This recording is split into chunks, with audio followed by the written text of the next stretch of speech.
Hey, y'all need a break. Listen to these stories from r/AskReddit. What strange events have gotten swept under the rug like they didn't even happen? Starting last summer, there have been unidentified snipers taking out random cars on different parts of I-10 in New Orleans, and nothing has come of it and nobody's really talking about it. I mean, gang and drug violence, neighborhood drive-bys, and the occasional bourbon shooting are one thing to ignore, but interstate snipers. Nobody finds that interesting. It's still happening. From the last time this was asked, Equifax lost the personal data of almost every single adult in the US. This is data we didn't give them permission to access, they simply automatically collect it. They are still in business. In September of 2017, Equifax announced a data breach that exposed the personal information of 147 million people. That's out of roughly 210 million adults at that time. That's 70% of the adult population whose data was lost.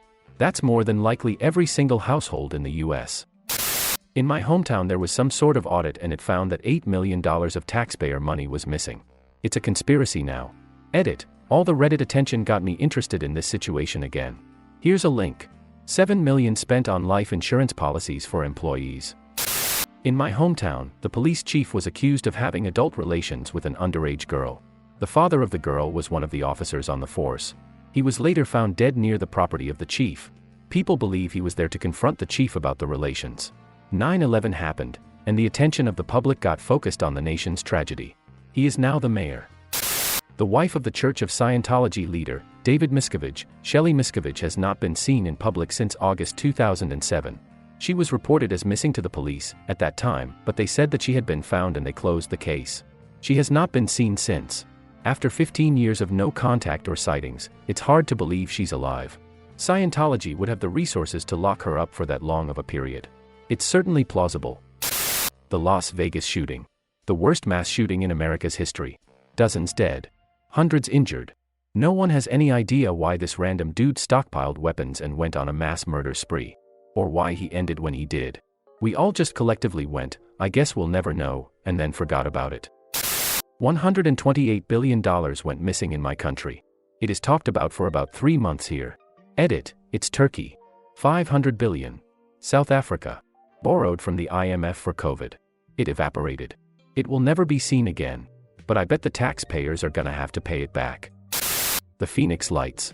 My whole immediate family and tons of people on the street we lived on saw the aircraft come overhead. We all stood there speechless and terrified until it passed, then the whole block freaked out. Nobody will ever convince me it was flares. We all saw the outline and structure of the craft clearly. It was so big and slow it was amazing it was staying in the air. My hair still stands on end even thinking about it right now. Afterwards the governor held a press conference saying they were going to reveal who was responsible. During the press conference he brought out a guy dressed in an alien costume and proceeded to make fun of all the eyewitnesses. They did everything they could to gaslight the whole city into thinking they didn't see anything.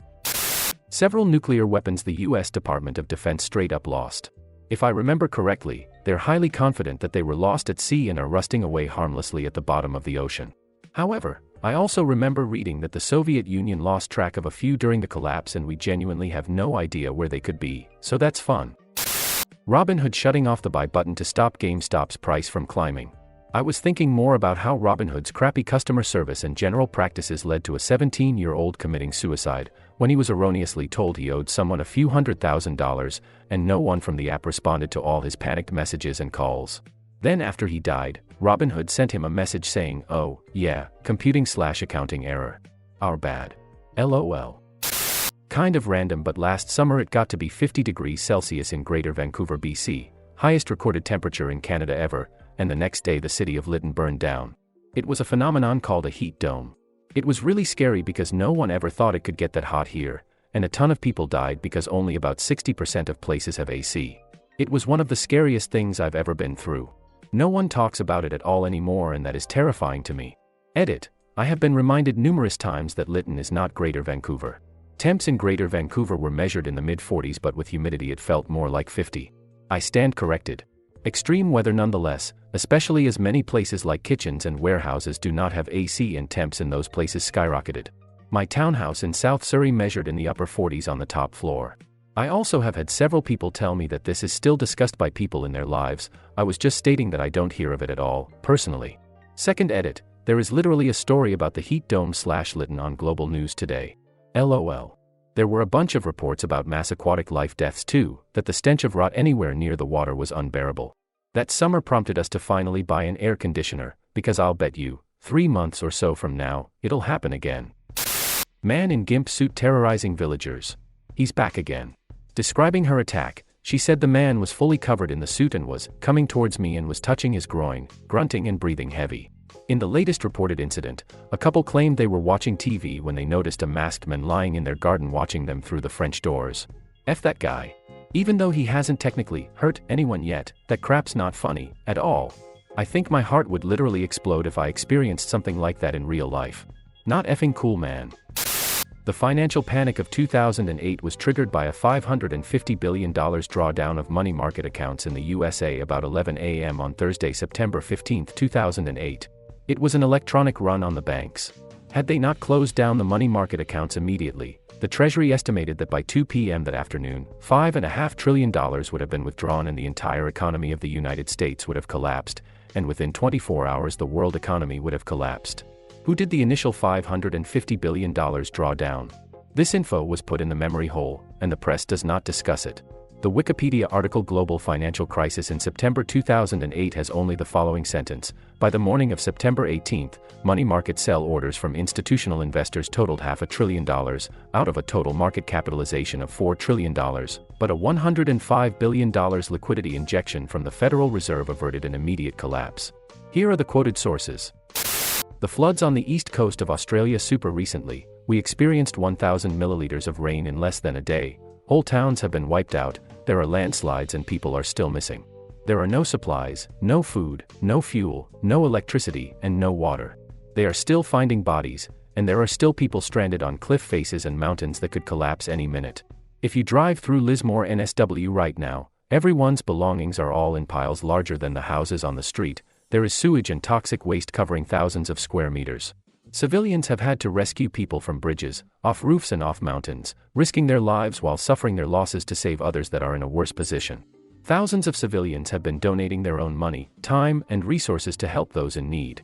Our government has done nothing, and is shadow banning anyone speaking out on social media. The newspapers aren't covering it even though this is the worst natural disaster Australia has experienced in decades. Deaths are going unreported and the media is not covering anything. People have been screaming for the army and other qualified professionals to help. They have been begging to declare a state of emergency.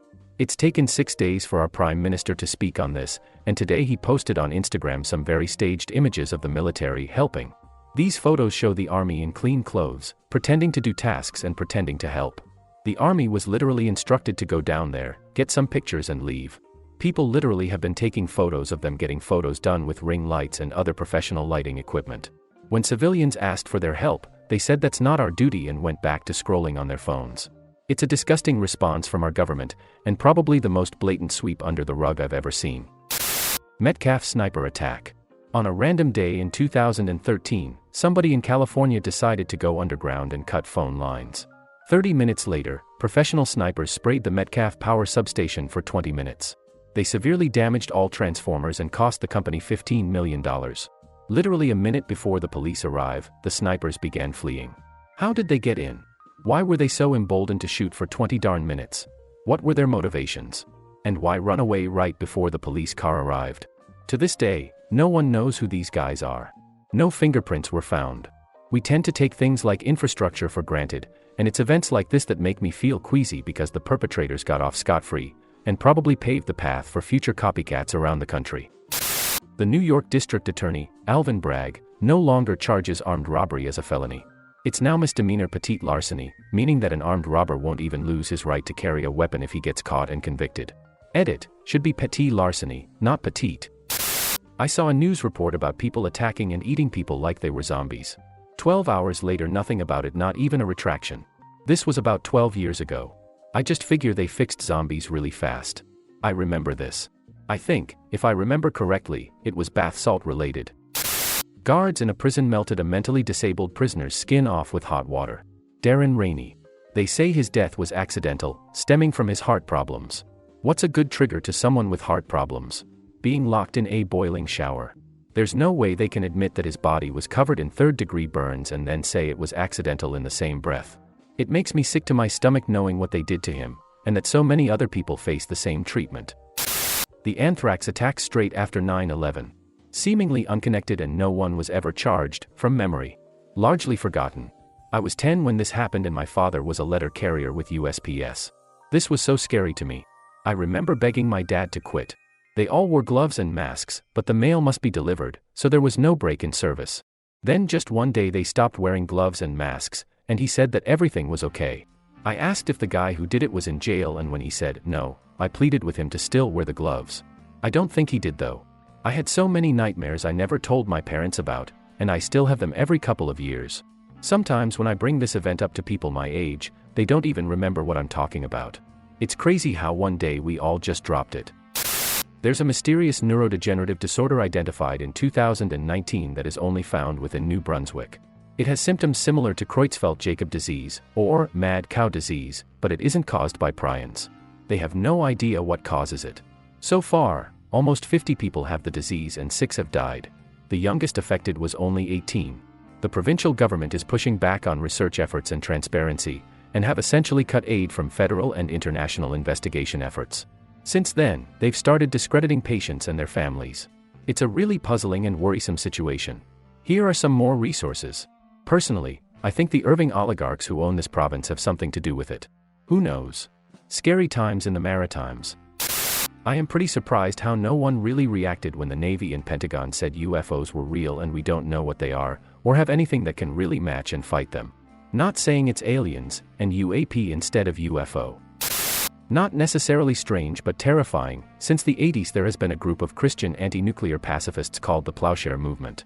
They have broken into numerous nuclear arms facilities over the years to peacefully protest, and have got into major trouble with many of them receiving multiple prison sentences for their efforts with no intent to stop, but the major takeaway from their activities is how shockingly easy it was for them to plan and gain access to these facilities. Sometimes it would be hours before they were discovered by military personnel after gaining access to sites. And it begs the question that if they're a peaceful protest group, what would happen if a terrorist organization were to attempt it? There's a book about it called Gods of Metal. Everyone dying from vaping, then stopping dying from vaping. Our local news followed it for a while, because our politicians put temporary safety ordinances in place while root cause was identified. From our state, they found that the issue was likely both illegal and legal. Carts containing vitamin E, tocopherol, which is fine when eaten, but detrimental when vaped. Afterwards, they removed vitamin E containing carts and informed the public and businesses, and then I suppose people stopped dying and getting sick. So the news rightfully faded. When I was in public school, there was a year-long fundraiser push to raise $75,000 for a new school running track. Was supposed to be really nice paved track. By the end of the school year, they announced that they had met the funding goal and the track was going to be built. The next year we came back, and the school said that they were fundraising $40,000 for the new school track, which would be unpaved gravel. When I started asking where the other money went, they kept brushing me off like that never happened. I felt like I was taking crazy pills because all the other kids remembered that we had raised $75,000 for an amazing track, but now it was like the money vanished. None of the other kids really cared that much, but there was something really fishy going on. We got the track and it was crap. Thanks for watching. Like, subscribe and share your thoughts in the comments.